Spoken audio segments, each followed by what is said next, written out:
ना चाहने वाली बात ऊपरी है और चाहने वाली बात हृदय की है।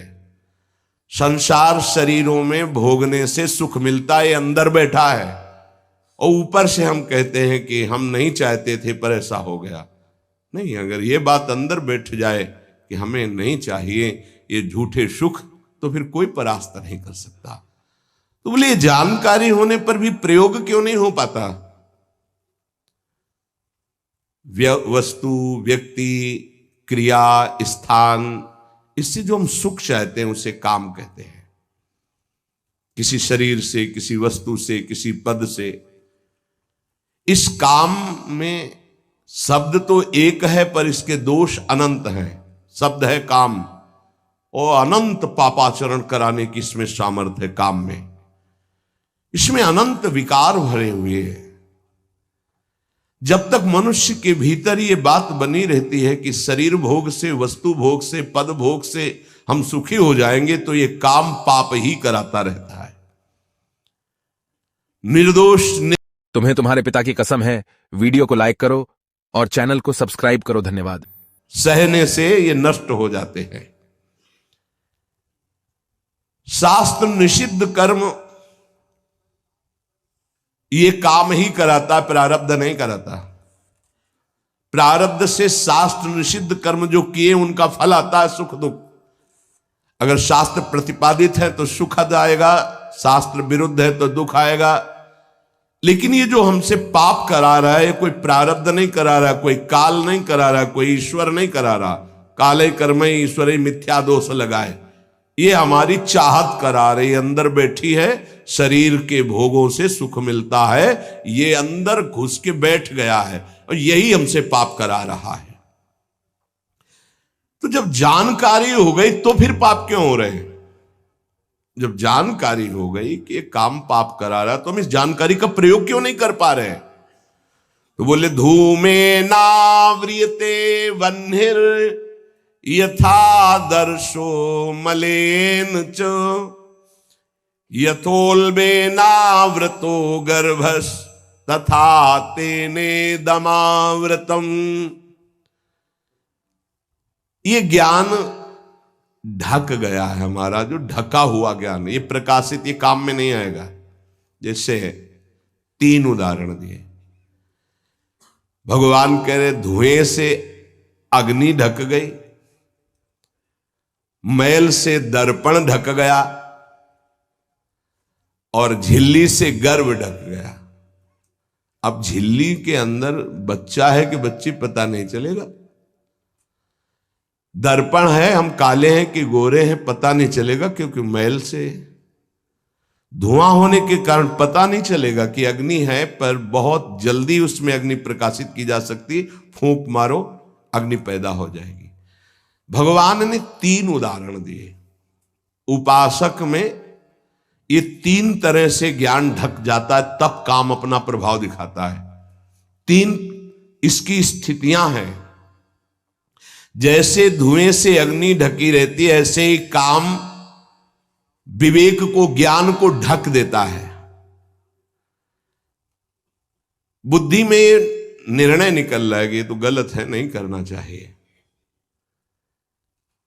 सात्विक, राजसिक, तामसिक, ये बुद्धि की 3 प्रवृत्तियां हैं, 3 गुणों के अनुसार। कर्तव्य अकर्तव्य का ठीक ठीक निर्णय करने में समर्थ है सात्विक बुद्धि। राजसिक बुद्धि ठीक निर्णय नहीं कर पाती, असमर्थ होती है कर्तव्य का। और तामसिक उल्टा ही निर्णय करती है। ठीक निर्णय करने की सामर्थ्य सात्विक बुद्धि में है। अब जो ही भोग इच्छा प्रकट हुई, धुआं पैदा हो गया। भोगों की ना भोगों, पाप तो नहीं बन जाएगा।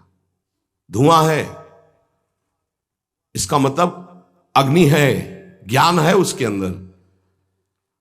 अब अगर उस समय उसको सत्संग मिल जाए, कोई संत की बात चलने लगे, उसका चिंतन वो रोक पावे, तो मानो फूंक मारना है। जैसे धुआं उठ रहा है, 1 2 3 फूंक मारो, आग लग गई, प्रज्वलित हो गया, बच गया।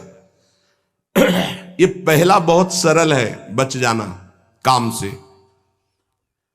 धुआं हो जाने पर दिखाई नहीं देता क्या है, क्या ठीक है क्या नहीं ठीक है, पर फूंक मारो तो आग उठी, धुआं खत्म हुआ। ये ज्ञान हो रहा है, बीच बीच में जलन हो रही कि भोगूं कि ना भोगूं, अच्छा है कि नहीं अच्छा है, कहीं पाप तो नहीं हो जाएगा, कहीं गलती तो नहीं हो जाएगी, पर वो धुआं है, नहीं भोग लेते हैं, अवसर मिला है, समय मिला है, भोग ले। ये उस समय उसको चाहिए, तत्काल कोई सहयोगी चाहिए विवेक का।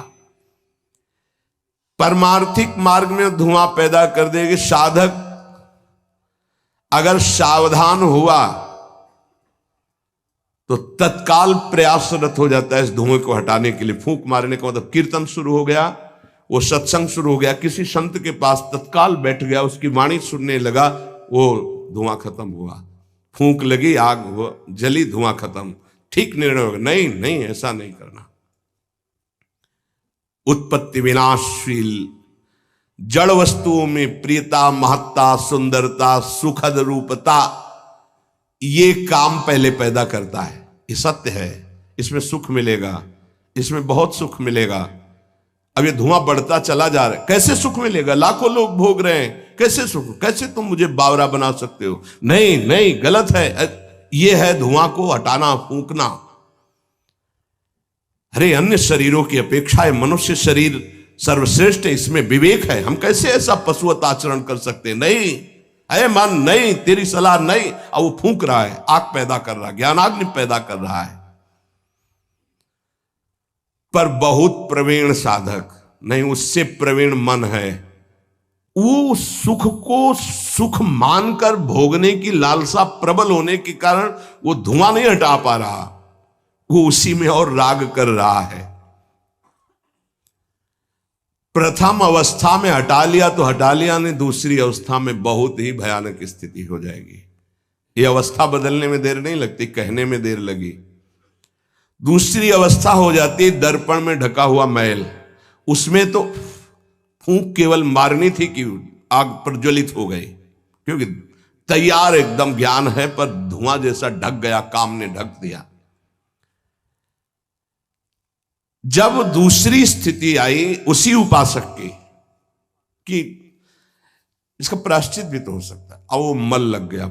जैसे दर्पण में गाढ़ा मल पोत दिया जाए तो बिल्कुल दिखाई नहीं देगा कि हमारा रूप कैसा है। अब बिल्कुल विचार शून्य होता चला जा रहा है। यथा दर्शो मलेन च, जैसे मैल से ढक जाने पर शीशा, दर्पण, वो दिखना एकदम बंद हो गया। उसमें तो दिख रहा था, धुआं है, आग है, मतलब विवेक काम कर रहा था। थोड़ा फूंकने की जरूरत थी, ज्ञान के प्रज्वलित करने की जरूरत थी, पर वो उधर ना की तरफ वृत्ति ना ला करके हां की तरफ वृत्ति ले आया तो दूसरी सीन पैदा हो गई स्थिति। जैसे दर्पण में मल ऐसे लगा दो तो बिल्कुल नहीं दिखेगा, और वो बिल्कुल निर्णय नहीं कर पा रहा। सतोगुण में निर्णय करने की क्षमता होती है, रजोगुण में निर्णय करने की क्षमता खत्म हो जाती है और निश्चित हो जाता है कि भोग में सुख है। ऐसी कामना का वेग बढ़ा तो ये भूल गया कि मैं साधक हूं, मेरा कर्तव्य क्या है, मैं अकर्तव्य करने जा रहा हूं, ये भूल गया। क्योंकि जैसे दर्पण में ढक गया तो भूल गया, दर्पण में दिखाई देता मैं कौन हूं, तो ज्ञान रूपी दर्पण ढक गया काम से, अब ये उसकी सोच ही खत्म हो गई। अंतःकरण में इतना महत्व पैदा हो गया कि विकलता हो गई उसके अंदर। अब यही उसके पतन का कारण बन गया। इतना महत्व बढ़ गया कि निर्णय करने की क्षमता खत्म हो रही है कि मैं एक साधक हूं, मैं उपासक हूं, पापाचरण नहीं करना चाहिए। ये किसी का भी हो सकता है। पहली दशा बहुत जल्दी हटा जा सकता है, फूंक मारी हट गया, आग पैदा हुई ज्ञान की, नहीं नहीं। दूसरी दशा गुंजाइश है थोड़ी, उसको ऐसे पोंछना पड़ेगा, समय लगेगा, पोंछना पड़ेगा, तब दिखाई दे। नहीं नहीं, तो दूसरे में संभलना रजोगुण, ये ठीक है, ये नहीं ठीक है, क्षमता खत्म हो चुकी। पहले में क्षमता थी, दूसरे में क्षमता खत्म हो गई। तीसरा यथोल बेना व्रतो गर्भा, तीसरा तमोगुण, वो विपरीत ही दिशा की तरफ ले जाएगा। क्षमता की तो बात जाने दो, वो सारी सामर्थ्य विपरीत है, जो होगा देखा जाएगा, चलो, वो विपरीत दिशा की तरफ ले जाएगा। दर्पण पर मैल आने से उसको हटाने की गुंजाइश है, यहां तक हटा जा सकता है, दूसरी स्थिति तक, पर दूसरी स्थिति बहुत कठिन है। हटने की स्थिति अब खत्म हो चुकी, लगभग पर हटा जा सकता है, लेकिन तीसरी में तो हटा ही नहीं जा सकता। जैसे झिल्ली से ढके गर्भ का ये पता ही नहीं है कि बच्चा है कि बच्ची है, ऐसे तृतीय अवस्था में ये पता ही नहीं रहता मैं गलत कर रहा हूं या गलत करने जा रहा हूं। विवेक ही काम नहीं करता, वो उसे सुख और अपना जीवन मान लेता है। अगर उस कामना में बाधा पड़ी तो तमोगुण की वृत्ति बढ़ जाती है और क्रोध पैदा हो जाता है। क्रोध जब अपना स्वरूप धारण करता है तो हिंसा पैदा कर देता है, सम्मोह पैदा कर देता है। सम्मोह स्मृति का नाश किया और बुद्धि भ्रष्ट हुई, नष्ट हो गया साधक। ये सर्वनाश करने वाला काम। सम्मोह माने मूढ़ता, घोर मूढ़ता, कुछ निर्णय करने की सामर्थ्य नहीं रह गई। पशुवत, एकदम पशु।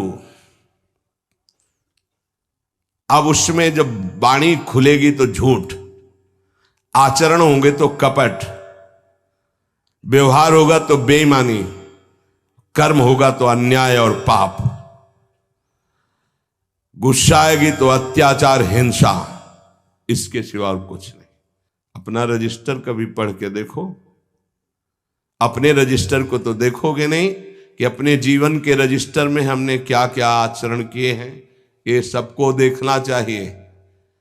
ये बात समझने की है, थोड़ा कड़वाहट जरूर है कि हम सब तत्काल भगवान को दोष देने लगते हैं, लेकिन भगवान चीख चीख के वर्णन कर रहे हैं, ऐसा मत करो इसका परिणाम ये है, ऐसा करो इसका परिणाम ये है। तो जो कह रहे हैं करो वो तो हम कर नहीं रहे, जो कह रहे हैं नहीं करो वो हम कर रहे हैं। तो उसका जब परिणाम आता है तो हम भगवान को कोसते हैं। बंबूल बोओगे तो उसमें दाग छुहारा नहीं लगेंगे, कांटे ही लगेंगे। पापाचरण करोगे तो उसका परिणाम दुख ही आएगा। पुण्य करोगे तो सांसारिक सुख मिलेगा। भजन करोगे तो पाप पुण्य दोनों से ऊपर उठकर भगवदानंद को प्राप्त होगे। कामना में तदाकार ना होने पावे तब तक बचा जा सकता है।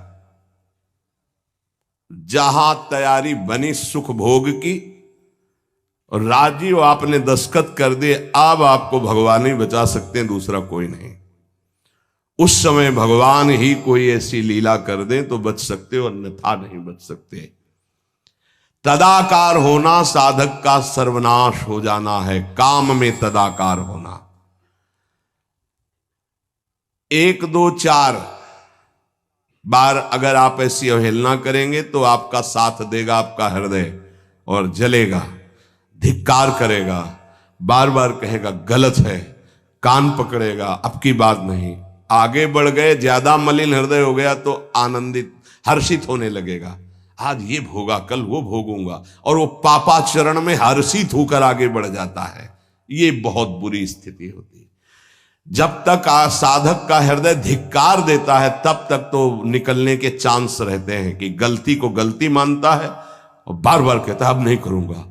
वो विवश होकर गलती हो रही पर वो कह रहा नहीं करो, ये निकल जाएगा, आज नहीं तो कल निकल जाएगा।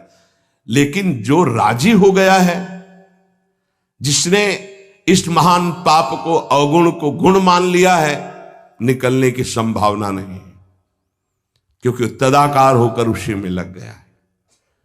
तथा तेने दमावृतम, कामना और इसकी ये 3 अवस्थाएं हृदय में आती हैं।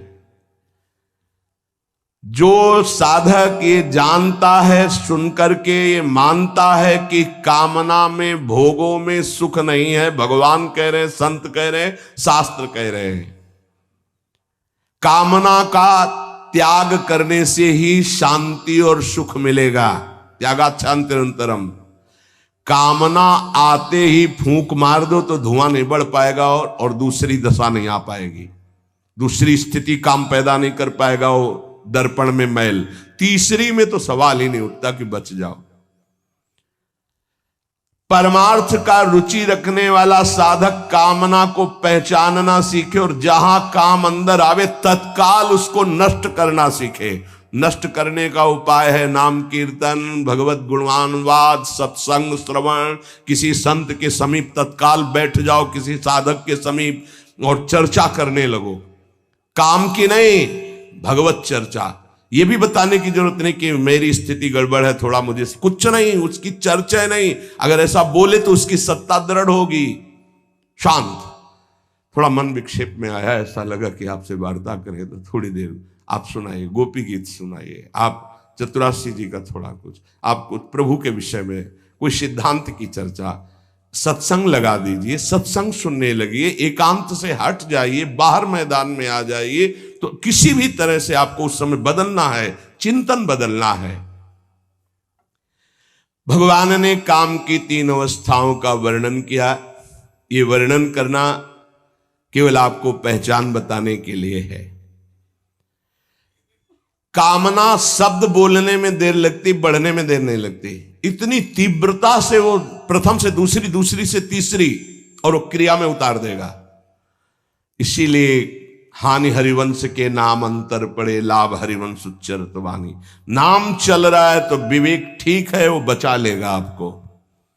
कामना के बढ़ने में देर नहीं लगती। कामना बढ़ने पर फिर कोई विचार की गुंजाइश नहीं रह जाती, अनर्थ परंपरा चल पड़ती है। पाप, संताप, दुख, कामना, फिर ऐसा कि आप 100 बार कसम खाएंगे फिर वहीं फिसल कर खड़े हो जाएंगे।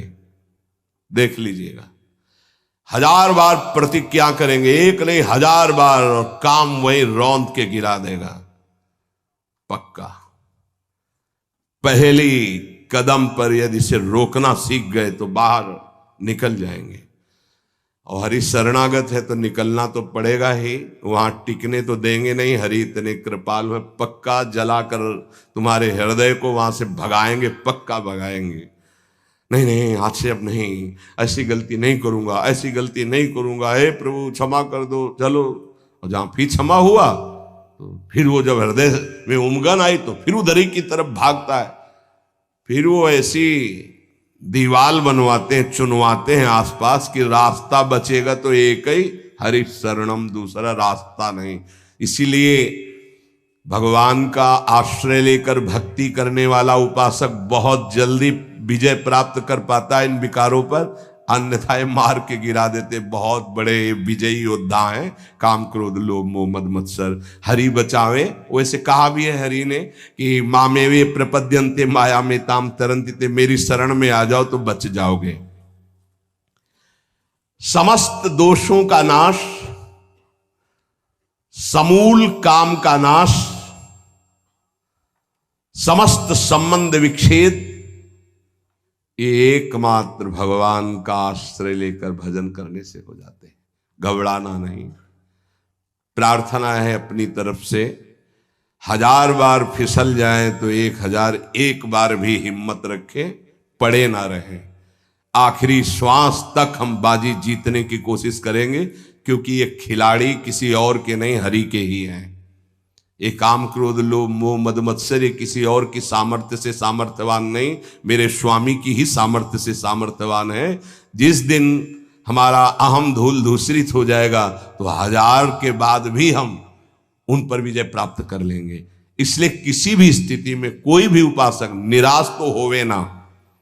प्रशंसनीय वो है जो इस समय विकार से लड़ रहा है, हर विकार को रौंद रहा है और अपने हृदय की मलिनता को सामने रख रहा है। कौन है हृदय की मलिनता को रखता है?